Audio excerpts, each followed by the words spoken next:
Privatisasi BUMN. Privatisasi adalah kebijakan yang multifasir atau banyak muka, secara ideologis bermakna meminimalisir peran negara, secara manajemen bermakna meningkatkan efisiensi pengelolaan usaha dan meningkatkan nilai perusahaan. Secara anggaran, privatisasi berarti mengisi kas negara yang sedang bolong. Sedangkan menurut Undang-Undang Nomor 19 Tahun 2003 tentang Badan Usaha Milik Negara pada pasal 1 Ketentuan Umum angka 12 menentukan bahwa privatisasi adalah penjualan saham persero baik sebagian maupun seluruhnya kepada pihak lain dalam rangka meningkatkan kinerja dan nilai perusahaan, memperbesar manfaat bagi negara dan masyarakat, serta memperluas pemilikan saham oleh masyarakat. Beragam sektor mulai dari industri, energi, pangan, perbankan, manufaktur, media, dan lain-lain. Konsekuensi privatisasi BUMN. Yang pertama, konsekuensi terbaik dapat menciptakan efisiensi, persaingan, dan kekayaan serta keberhasilan. Dikarenakan masing-masing sektor akan saling bersaing dan berlomba-lomba menjadi yang terbaik. Dikarenakan bukan hanya negara Indonesia yang memiliki saham tersebut, tetapi sudah diperluas pemilikan sahamnya ke masyarakat. Yang kedua, konsekuensi terburuk. Terdapatnya pergeseran monopoli milik negara yang tidak sensitif dengan monopoli swasta yang lebih sensitif terhadap lingkungan, yaitu pendapatan negara menurun karena sebagian sahamnya sudah dimiliki swasta, dan negara akan mengalami kemunduran. Reputasi negara dan pemimpinnya juga menurun, karena dianggap tidak mampu mengelola sebuah perusahaan milik negara tanpa ada campur tangan swasta.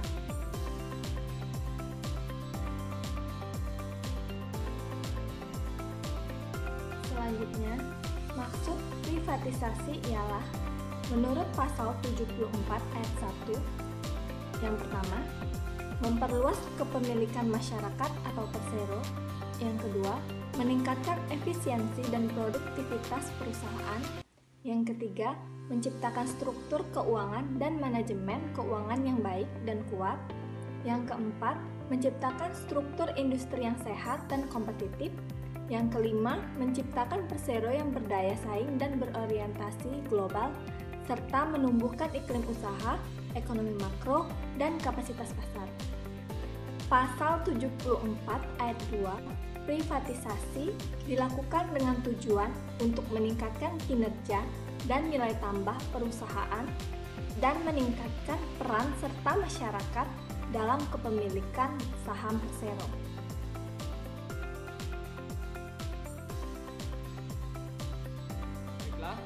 Selanjutnya, tujuan dari privatisasi BUMN. Yang pertama, dari segi keuangan, yaitu meningkatkan penghasilan pemerintah terutama berkaitan dengan tingkat perpajakan dan pengeluaran publik. Yang kedua, mendorong keuangan swasta untuk ditempatkan dalam investasi publik dalam skema infrastruktur utama. Yang ketiga, menghapus jasa-jasa dari kontrol keuangan sektor publik. Tujuan selanjutnya yaitu dari segi jasa dan organisasi. 1. Meningkatkan efisiensi dan produktivitas. Yang kedua, mengurangi peran negara dalam pembuatan keputusan. Lalu yang ketiga, mendorong penetapan harga komersial, organisasi yang berorientasi pada keuntungan dan perilaku bisnis yang menguntungkan. Yang keempat, meningkatkan pilihan bagi konsumen.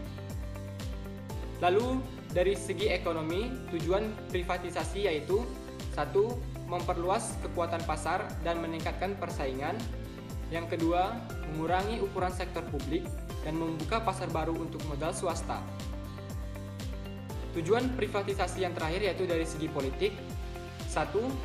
Mengendalikan kekuatan perkumpulan bidang usaha bisnis tertentu dan memperbaiki pasar tenaga kerja agar lebih fleksibel. Yang kedua, mendorong kepemilikan saham untuk individu dan karyawan serta memperluas kepemilikan kekayaan. Yang ketiga, memperoleh dukungan politik dengan memenuhi permintaan industri dan menciptakan kesempatan lebih banyak akumulasi modal spekulasi. Yang terakhir yaitu meningkatkan kemandirian dan individualisme.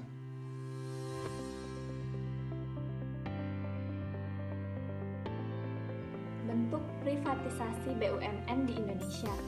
Berdasarkan Inpres nomor 5 tahun 1988 yang dijabarkan dengan SK Menteri Keuangan nomor 740 dan 741 tahun 1989 yang menekankan tentang perlunya kinerja BUMN yang lebih baik, restrukturisasi, pelaksanaan kerjasama operasi atau joint venture, penggabungan usaha, penawaran saham kepada masyarakat atau swasta, dan penempatan langsung.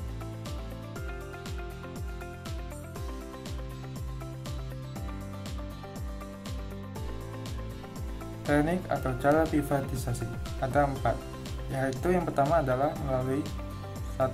Penawaran umum. Undang-Undang Nomor 8 Tahun 1995 tentang pasar modal mendefinisikan penawaran umum sebagai kegiatan penawaran efek yang kepada masyarakat berdasarkan tata cara yang diatur dalam undang-undang dan peraturan pelaksanaannya.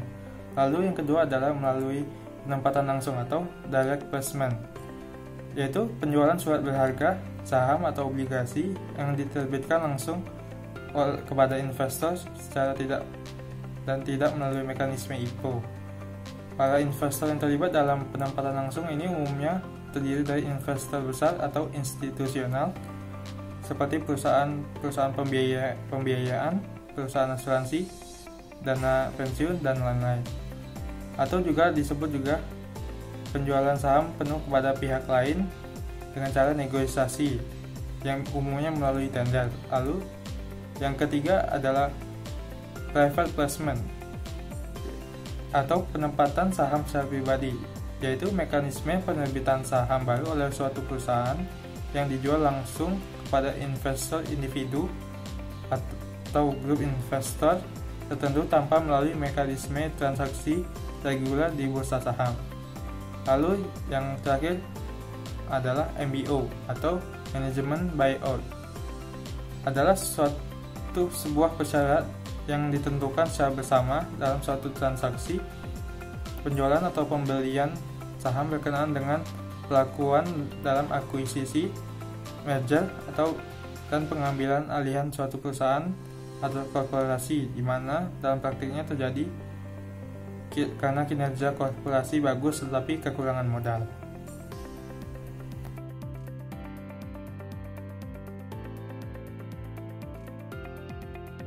Meskipun ada privatisasi BUMN, nyatanya tidak semua persero dapat diprivatisasi, sebagaimana diatur dalam pasal 77 Undang-Undang Nomor 19 Tahun 2003, yaitu 1.